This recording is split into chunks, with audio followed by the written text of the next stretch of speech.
Palworld Home Sweet Home update is here, and I'm Zekter, and I'm gonna tell you about all the cool new things that were added. Timestamps below. As the Sweet Home title implies, this update is mainly focused around base building. There's 48 new building parts that are unlockable automatically when you learn any structure set. Some of the new pieces include fences, inverted wall triangles, PAL passage entrances, corner roof pieces, 90-degree triangle foundations and roof pieces, and slanted triangular roof tiles. I have played a lot of survival games, and I can't think of any game that's added 90-degree triangles. Moving on to the two new base changes, the first being the new building menu. They took it from a circular system to a list-based one. Finally, I don't have to rip my testicles off trying to navigate the building menu anymore. Grab your paint bucket or jizz on the wall because your base is your next canvas. Navigating to the building menu, you should see an option for paint mode. In this mode, you'll be able to paint any structure at your base, any color you can imagine, as well as remove any paint, all without needing a resource. I can only imagine what kind of things I'll paint. A few small changes include an alignment arrow so you know which way a structure is being placed when building, and when you put down a workstation, you'll see a little cadava to know which side your pals will be working on. Get your robot body pillows ready, because now we're going to talk about the Ultra Kill Collab. At level 32, you can use ancient technology points to unlock the Ultra Kill Collab Set 1, which gives you the V1 armor set, crafted at the production assembly line or above, and then the marksman revolver, crafted at a weapon assembly line or above. This pistol does not need to reload, and instead of throwing a PAL sphere, that button will now let you throw a coin to ricochet bullets towards enemies.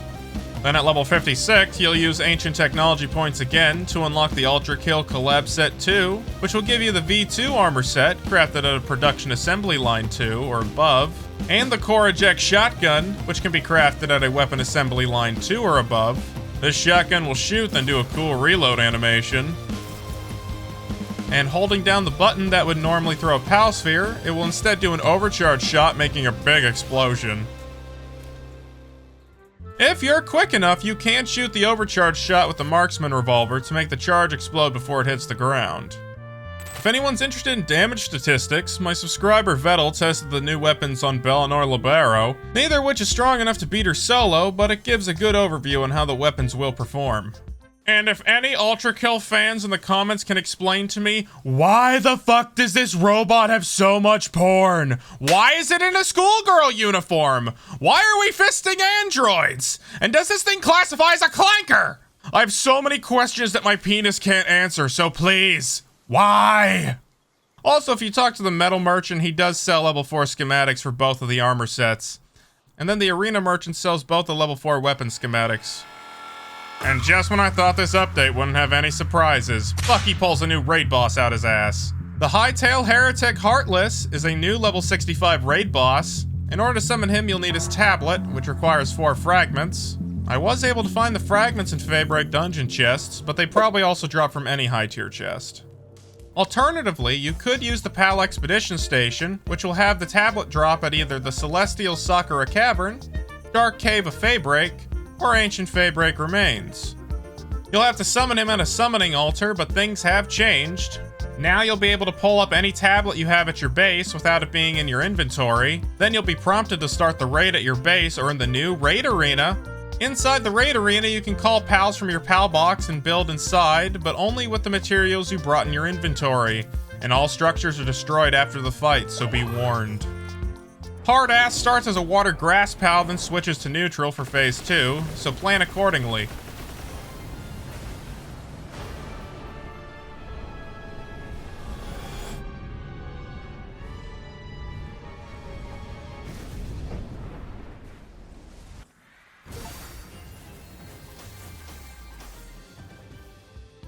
Beating the boss will grant you an egg to hatch back at your base like normal, along with the typical boss loot. Hepatitis is a neutral pal and has 2 worksuit abilities, which are Gathering 3 and then Lumbering 4. He is the second pal to have Lumbering 4, and after condensing, it will be boosted to level 5. His saddle is unlocked at level 65 and is crafted with Corellium ingots. Then his partner skill is Sacred Barrier. While riding him, you can activate a barrier that shields you and him from all damage. On top of that, you can shoot off his back even when it's active. I think he's gonna be a great pal for the oil rigs. He also has a fancy triple jump. He also has 3 exclusive active skills, being Divine Wing, Sacred Rain,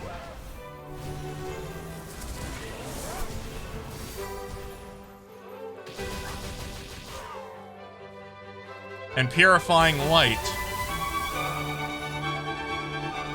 Tactical nuke incoming!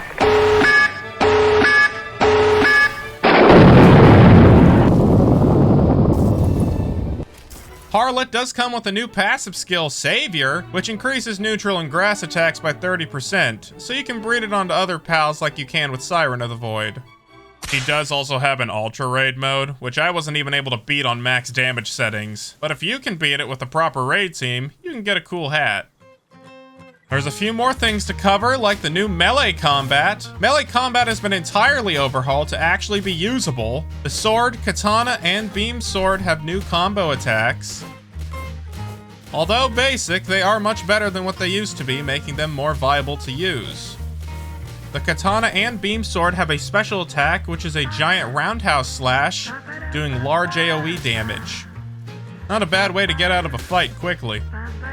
That's all the main changes, but there are a few smaller noteworthy ones, like new implants at the PAL surgery table, being Mining Foreman, Logging Foreman, Fine Furs, Sleek Stroke, and Work Slave. There are new work suitability icons. Small UI change, but they do look much cleaner now. When freeing a pal from a work camp, they now give you a little kinship peach as a thank you. Little do they know, slavery continues with a new master. Pals with Mercy Hit will now display Mercy Hit to indicate damage was done, so you know when pals are at 1 HP. Broncherry's unique skill Muscle Slam has been changed from neutral to grass. And Rush Hog's unique skill Reckless Charge has switched from neutral to earth. In world options, there is a modifier for item decay speed, so you can finally have a choice over your items not disappearing over time.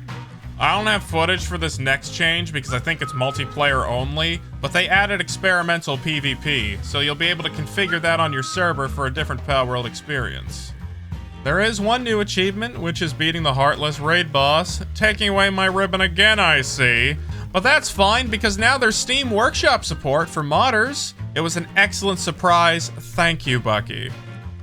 That's it for this update. There are other small changes and bug fixes in the patch notes linked below. It was a very light update due to Pocket Pair saving everything for that 1.0 launch next year. But to keep you tied over, why don't you watch the unofficial Palworld anime pilot and come join my weekend live streams? Or don't, I'm not your fucking mom. Unless you want me to be.